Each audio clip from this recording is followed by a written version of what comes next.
आइए मेरे किसान भाइयों, एक बार पुनः स्वागत है आप सभी का हमारे यूट्यूब चैनल किसान पुत्र में। और मैं कामिल अंसारी पुनः आपकी सेवा के लिए प्रस्तुत हुआ हूं। और आज हम बात करेंगे कि हमारा धान जब निकल रहा हो, यानी गवोड़ अवस्था से बाहर आ रहा हो, जब हमारा धान निकल रहा हो या फिर धान हमारा निकल चुका हो, तब उसमें जो है बहुत से प्रकार के कीट लगते हैं। जब हमारा धान निकलता है तब बहुत से प्रकार के कीट लगते हैं और कई प्रकार के रोग आते हैं, तो उनको कंट्रोल कैसे किया जाए। तो आज हमारी जो वीडियो होगी वो इसी टॉपिक पर रहेगी कि जब हमारा धान निकल रहा हो या निकल चुका हो तो उस समय में कौन कौन से कीटों का प्रकोप होता है और जो है उनका कंट्रोल जो है उनको जो है हम किस तरीके से रोक सकते हैं। आज हम पूरे इस टॉपिक पर वीडियो बनाएंगे, तो बने रहिएगा दोस्तों वीडियो में अंत तक। और वीडियो में दी गई जानकारी अगर आपको पसंद आती है तो आप जो है वीडियो को लाइक करके ज़रूर जाएं। और जिन भाइयों ने अभी तक हमारे यूट्यूब चैनल किसान पुत्र को सब्सक्राइब नहीं किया है वो भाई प्लीज़ चैनल को सब्सक्राइब कर लें, ताकि आने वाली महत्वपूर्ण जानकारी आप तक पहुंच सके। तो चलिए दोस्तों, हम आपको बताते हैं कि हमारा धान जब निकल रहा होता है या निकलने वाला होता है तो उसमें कौन कौन से प्रकार के कीट लगते हैं। तो सबसे पहले मैं अगर बात करूं तो हमारे जब धान निकल रहा होता है हमारा, तो सबसे पहला ये जो कीट का प्रकोप होता है वो हमारे खेत में गंदी बग कीट ज़्यादा से ज़्यादा दिखाई देता है। सबसे ज़्यादा कीट जो है हमारा दिखाई देता है वो गंदी बग। आपको मैं स्क्रीन पे फोटो दिख रहा होगा, इस प्रकार का कीट होता है। और इसके प्रकोप से जो है वो हमारे धान में नुकसान क्या होता है वो भी मैं आपको दिखाता हूँ।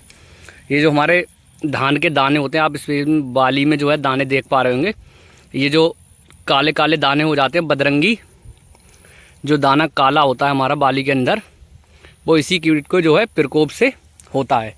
तो इसको सही रखने के लिए जो है हम क्या करें। और हमारे धान में जब धान हमारा निकल के आ रहा होता है तो उसके बाद जो है हमारा धान जब निकल के लटकने लगता है तो उस समय पे हमारे धान में जो है एक रोग और दिखाई देता है, जो जिसको बोलते हैं हम कंडुआ। जो दाना हमारा फूल के मोटा और काला हो जाता है गोल गोल, तो उसको हम कंडुआ बोलते हैं। वो भी जो है हमारे खेत में देखने को मिल जाता है।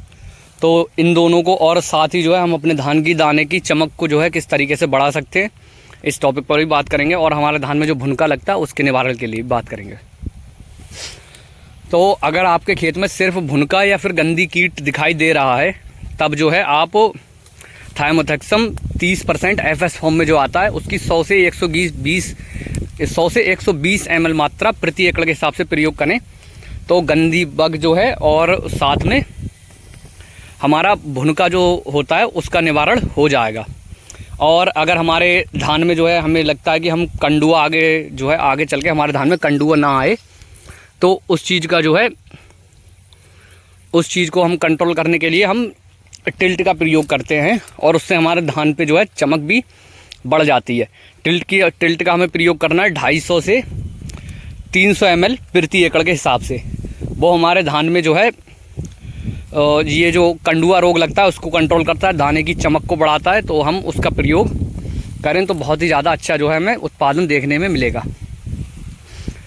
तो मैं सबसे पहले मैं आपको बता देता हूँ कि जो हमारा ये टिल्ट होता है इसके अंदर कौन सा टेक्निकल होता है। टिल्ट जो है वो हमारा इसके अंदर टेक्निकल होता है प्रोफिकोनाजोल 25% EC फॉर्म में।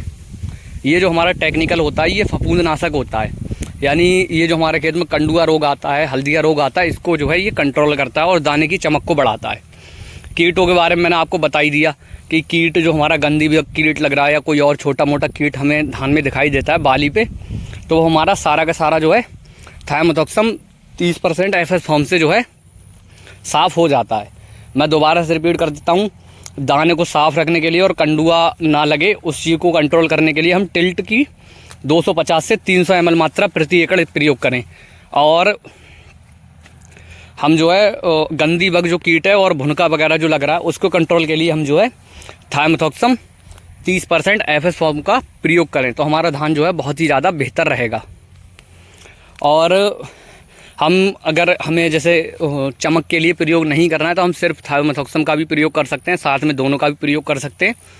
और अगर आपके खेत धान में जो है तितली नज़र आ रही, तितली जो होती है ना फिलाई वाली, जो उड़ने वाली तितली होती है, वो भी धान में इस समय में देखने को आती है, तो उसके लिए हम जो है एक टेक्निकल आता है इक्का नाम से, हम उसका प्रयोग कर सकते हैं 10 ग्राम टंकी के हिसाब से।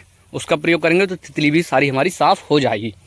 तो चलिए दोस्तों, मैं अपनी बात को यहीं समाप्त करता हूँ। और वीडियो अगर पसंद आए तो वीडियो को लाइक ज़रूर करें और चैनल को कर लें सब्सक्राइब। और अगर आपको कोई सवाल है तो आप हमें कमेंट करते हैं, हम आपको जो है कमेंट में जवाब दे देंगे। जय हिंद दोस्तों।